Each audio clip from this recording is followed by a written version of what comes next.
contient le plan de formation? Eh bien, il peut comprendre toutes sortes d'actions et son contenu est libre, c'est-à-dire que c'est l'employeur qui définit les actions qu'il veut entreprendre pour assurer la formation professionnelle de ses salariés. C'est une expression parmi d'autres du pouvoir de direction de l'employeur. Donc là, attention, on n'est pas dans le cadre d'une négociation avec ça pourrait être les organisations syndicales ou même le comité d'entreprise. Non, on est dans le pouvoir de décision de l'employeur, au même titre que lorsqu'il établit le règlement intérieur de l'entreprise. Mais la loi, malgré tout, définit ce que peut comporter un plan de formation. Après, l'employeur n'est pas obligé de faire figurer les différentes mesures et elles peuvent prendre aussi des formes différentes. Alors, que peut comporter le plan de formation? Tout d'abord, ça paraît assez évident, des actions visant à permettre l'adaptation des salariés à leur poste de travail. Donc là, il y a plusieurs hypothèses. Il y a le poste de travail qui a évolué parce que justement, on a changé de machine, parce qu'on a réparti les tâches de manière différente entre les salariés, parce que on était sur une réalisation manuelle, on passe à de l'automatisation. Il y a plein d'hypothèses. Donc là, il peut y avoir des actions d'adaptation. Mais il peut y avoir aussi des actions d'adaptation liées au fait que certains salariés ont changé de poste de travail. Ils ont été mutés.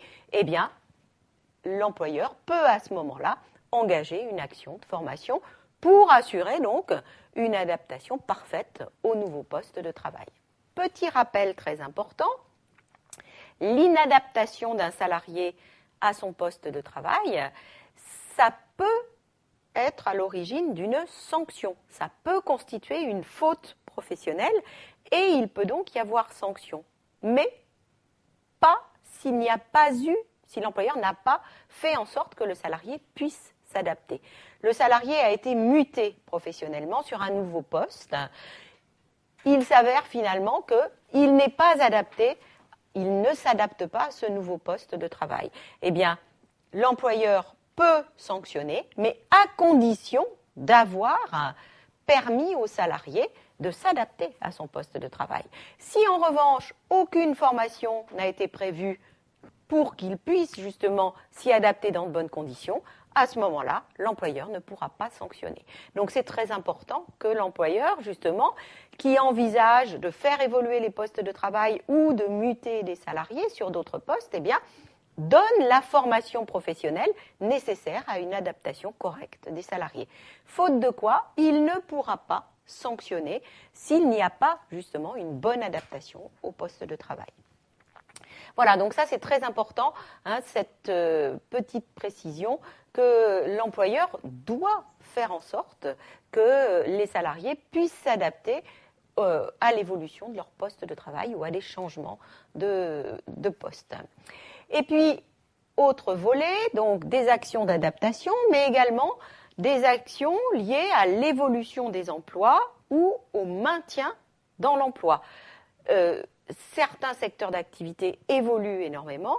Si on veut que les salariés restent compétents dans leur domaine, eh bien, il va falloir prévoir des actions de formation professionnelle. Sinon, ils seront dépassés par l'évolution des emplois et ils ne pourront plus se maintenir dans l'emploi. Il peut y avoir, alors un exemple, la nécessité de parler une langue étrangère pour certaines activités, mais ça n'était pas le cas il y a 20 ans, mais aujourd'hui, il y a une vraie nécessité de maîtriser une langue étrangère, c'est très souvent l'anglais. Eh bien voilà, parce que l'entreprise aujourd'hui travaille à l'étranger, parce qu'aujourd'hui on est dans une économie mondialisée, donc pour certains postes ça devient une nécessité. Eh bien l'employeur peut très bien inclure dans son plan de formation des actions permettant aux salariés soit de se remettre à niveau en anglais, soit carrément d'aborder cette nouvelle langue étrangère. Autre type d'actions, des actions, alors là, qui sont éventuellement liées à l'évolution de l'entreprise, mais pas toujours, des actions que l'on appelle de développement des compétences. C'est-à-dire que le salarié a un certain nombre de compétences, mais on va lui permettre d'en acquérir de nouvelles. Alors ça peut être uniquement pour permettre aux salariés justement de développer leurs compétences personnelles dans un but comme ça qui n'est pas lié à l'entreprise, mais ça peut être aussi dans une perspective à plus long terme de l'évolution de l'entreprise. Et là, je reprends le même exemple, qui est donc l'apprentissage d'une langue étrangère. Aujourd'hui, dans l'entreprise, on n'a pas besoin de connaître l'anglais, mais l'employeur se dit que peut-être, dans quelques années, il va s'intéresser à des marchés étrangers et que ça serait bien que les salariés soient déjà un petit peu familiarisés avec ça. Eh bien, à ce moment-là, il peut prévoir des actions de développement des compétences. Donc voilà le type d'action que peut contenir un plan de formation, mais je le rappelle, c'est l'employeur qui choisit. Il peut très bien n'y avoir dans le plan de formation que quelques mesures liées à l'évolution des emplois et surtout des actions d'adaptation. Ce n'est pas véritablement un problème. Petite remarque, le plan qui, je vous le rappelle, est bâti par l'employeur lui-même, seul. Le plan peut également intégrer des demandes des salariés. Je reprends mon exemple de la langue étrangère, là, dans une perspective d'évolution éventuelle de l'entreprise, mais donc développement des compétences des salariés. Eh bien ça peut être inclus dans le plan de formation parce que plusieurs salariés ont demandé justement à améliorer leur connaissance de l'anglais. Donc, l'employeur peut aller au-delà des simples nécessités de l'entreprise pour justement intégrer des demandes des salariés. Il peut également intégrer des demandes qui sont formulées par les représentants du personnel. Il peut y avoir, dans certains cas, des remarques qui ont été faites par les représentants du personnel sur la nécessité de mettre l'accent sur tel ou tel type d'action de formation. Souvent, d'ailleurs, les représentants du personnel mettent l'accent sur les actions d'adaptation au poste de travail. Parce que c'est vrai que parfois, les salariés estiment qu'ils sont justement insuffisamment formés pour faire face à l'évolution de leur poste de travail ou à ou à une situation de mutation professionnelle. Donc voilà, ils vont à ce moment-là demander à l'employeur, lorsqu'ils les consultent dans la phase qu'on vient d'évoquer, ils peuvent très bien demander à l'employeur de mettre l'accent sur tel ou tel type d'action qui, selon eux, est absolument nécessaire aux salariés dans l'entreprise. Voilà donc comment se bâtit le plan de formation. Alors, parlons maintenant des droits et des obligations du salarié, de son statut aussi, on pourrait dire, pendant les actions de formation qui sont prévues dans le plan. L'employeur a donc prévu un certain nombre d'actions dans le cadre de son plan de formation qu'il va financer donc lui-même. Première question, qui sera concerné par le plan de formation? Eh bien, là encore, c'est le pouvoir de direction de l'employeur et c'est lui qui choisit les salariés qui seront concernés. Il est bien évident que si les actions de formation consistent à permettre l'adaptation des salariés à l'évolution de leur poste de travail, les salariés concernés seront les salariés dont le poste de travail est en pleine évolution ou ceux qui ont fait l'objet d'une mutation professionnelle. Donc là, c'est assez simple. Mais après, dans d'autres cas, il peut y avoir des choix à faire. Alors, l'employeur peut les faire librement, mais toujours la même réserve. Il ne doit pas y avoir de discrimination en la matière. C'est-à-dire que l'employeur a tout intérêt à définir des critères précis, objectifs, permettant justement de choisir des salariés sans qu'il y ait risque de critiques fondées sur la base de la discrimination. Alors maintenant, les salariés ont été choisis pour effectuer une action de formation. Eh bien pour eux, Ça, c'est très clair, il s'agit d'une obligation professionnelle.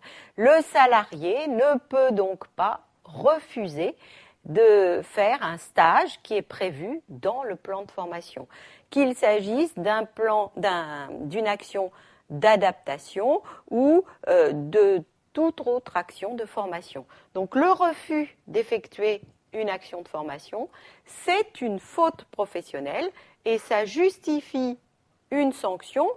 Parmi les sanctions qui peuvent être prononcées, il y a le licenciement. Donc ça, c'est très clair. Ça fait partie des obligations professionnelles du salarié, au même titre que ce qui a été défini lors de son embauche comme faisant partie de sa mission. L'abandon du stage, le salarié a accepté, puis finalement il abandonne en cours de route, c'est la même chose. Faute professionnelle et éventuellement sanction, y compris licenciement. Quelques exceptions, donc des cas particuliers pour lesquels le salarié a le droit de refuser le stage de formation. Premier cas, ça paraît assez logique, lorsque la formation a lieu en dehors du temps de travail du salarié. Ça peut arriver, c'est généralement pas le cas, mais il y a des hypothèses où ça peut se trouver ainsi. Et bien, dans ce cas-là, on permet au salarié de refuser, effectivement, puisque là, ça va empiéter sur sa vie personnelle. Deuxième hypothèse, lorsqu'il s'agit d'actions de formation très particulières dont on parlera, d'un bilan de compétences ou d'une VAE, c'est-à-dire une validation des acquis de l'expérience, eh bien là, le salarié a le droit de refuser. Parce que ça touche à son parcours professionnel personnel et donc il a le droit de ne pas souhaiter s'engager dans cette démarche-là. Mais en dehors de ces cas-là, obligation professionnelle que de suivre le stage. Alors comment ça se passe ? Eh bien, là, il y a énormément d'hypothèses. Le stage peut se dérouler à l'intérieur de l'entreprise. En effet, dans les grosses entreprises, eh bien, il y a des personnes qui assurent les formations des salariés. Il y a des formateurs en interne et donc ça se déroule à l'intérieur de l'entreprise. Ça peut se dérouler aussi à l'intérieur de l'entreprise si c'est une entreprise extérieure de formation qui envoie des salariés pour assurer un stage qui va concerner plusieurs salariés de l'entreprise. Mais s'il y a un salarié concerné par un stage organisé par une entreprise spécialisée, eh bien à ce moment-là, le salarié va aller suivre le stage à l'extérieur. En principe, je vous l'ai dit, la formation a lieu pendant le temps de travail, ça c'est la règle.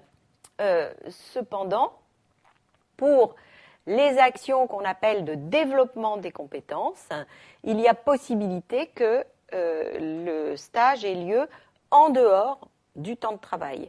Et donc, dans ces hypothèses-là, je vous l'ai dit, le salarié a la possibilité de refuser. Ceci étant, lorsque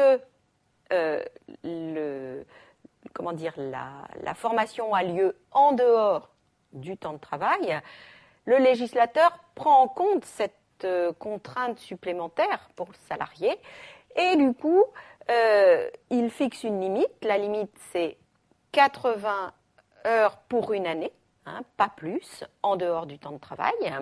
Et puis, il faut l'accord écrit du salarié pour justement une formation qui va sur un volume horaire limité à 80, l'amener à suivre une formation en dehors de son temps de travail et donc en plus de son temps de travail.